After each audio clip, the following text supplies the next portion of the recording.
మిమ్మల్ని కర్మయోగి అని చెప్పి సంబంధించి వచ్చిన పనిని చేసుకుంటూ వెళ్తూ ఉంటారు అని చెప్పి మిమ్మల్ని అభిమానించే వాళ్ళు చెప్పుకుంటూ ఉంటారు. అంటే మనం చేసే కర్మల ద్వారానే ఫలితాలన్నీ ఉంటాయి అనే దానికి మీరు ఎంతవరకు నమ్ముతారు? కర్మకి ఎంత ఫలితం ఉంటుందో లేదో తెలియదు, కానీ కర్మ చేయటం అనేది ఖచ్చితంగా చేసి తీరాల్సిందే. నా ప్రొఫెషన్గా నేను కర్మ చేస్తున్నాను, నేను చూస్తున్నాను పేషెంట్స్. అది పని చేయటం కదా, పని చేయకుండా ఏ మానవుడు కూడా ఉండకూడదు.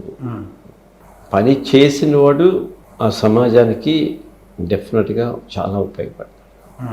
పని చేయని వాడు నిజంగా ఒక శాపమే సమాజానికి కానీ ఆ కుటుంబానికి కానీ శాపమే. అది కరెక్ట్ కాదండి. కుటుంబం గురించి కష్టపడకపోవటం కానీ నేనేం పట్టించుకోకపోవటం అంటే అది డెఫినెట్గా చాలా చాలా తప్పు. మీరు భగవంతుని పూజిస్తారా లేదా, నమ్ముతారా లేదా, అది సపరేట్ మాట. సో కర్మ అనేది ఖచ్చితంగా చేసి తీరవలసిందే.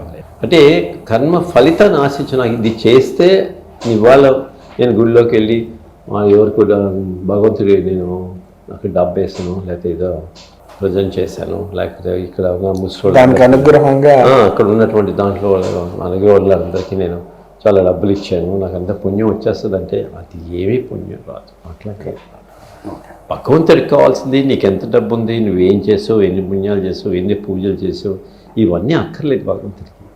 భగవంతుడికి కావాల్సింది నీకు ఎంత ప్రేమ ఉంది భగవంతుడి మీద, ఎంత భక్తి ఉందో చూస్తారు తప్ప నీలో అణిగారు ఉన్నవా లేదా, నిస్వార్థం కానీ అది అణిగిపోయిందా లేదా, ఎవరికైనా చేయాలనే భావం నీలో ఉందా లేదా, ఈగోయిజం తగ్గిందా లేదా, అవన్నీ ఉన్నాయా లేదా అది చూస్తారు. కానీ నువ్వు నాకు ఎంత తీసుకొచ్చి ₹1 కోటి నాకేమో తిరుపతి దాంట్లో నేను వేసాను అని అసలు అలాగే లేదండి అసలు.